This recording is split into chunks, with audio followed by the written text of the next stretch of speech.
পূর্ব বর্ধমানের বর্ধমান শহরের ২৬ নম্বর ওয়ার্ডের গোদা মণ্ডলপাড়া এলাকায় বর্ষা নামার আগেই দেখা দিয়েছে জলজটের সমস্যা।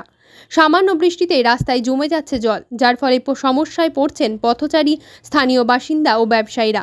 চলাচলের রাস্তা হয়ে উঠেছে বিপজ্জনক ও অস্বস্তিকর। প্রতিবারের মতো এবারও ভোটের আগে নানা প্রতিশ্রুতি মিললেও ভোট মিটতেই হারিয়ে যান নেতারা, এমনটাই অভিযোগ এলাকাবাসীর। তবে এই চেনা চিত্রের ব্যতিক্রম ঘটিয়েছেন পূর্ব বর্ধমান জেলা তৃণমূল কংগ্রেসের সাধারণ সম্পাদক এবং বিশিষ্ট সমাজসেবী কাঞ্চন কাজী।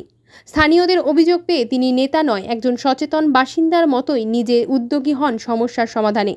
খবর পাওয়ার পর দ্রুত ঘটনাস্থলে পৌঁছে যান কাঞ্চন কাজী এবং রাস্তায় গ্যাস ফেলার মাধ্যমে প্রাথমিক জল নিষ্কাশনের কাজ শুরু করেন। তার এই মানবিক পদক্ষেপে এলাকাবাসী ও দোকানদারদের মধ্যে স্বস্তি ফিরেছে। তারা আশা করছেন আগেভাগে এই কাজ শেষ হওয়ায় বর্ষার সময় আর জল দাঁড়াবে না, যান চলাচল থাকবে স্বাভাবিক।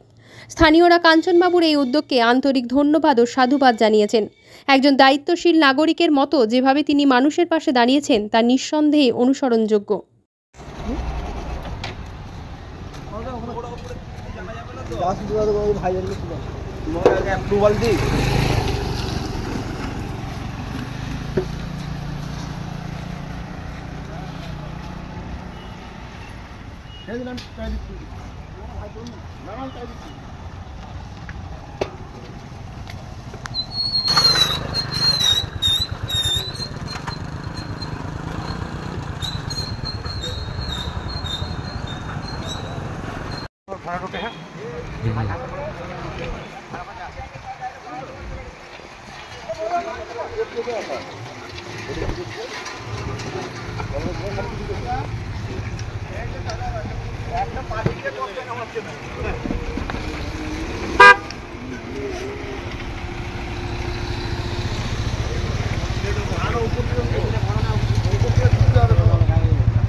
আস্তে এসো।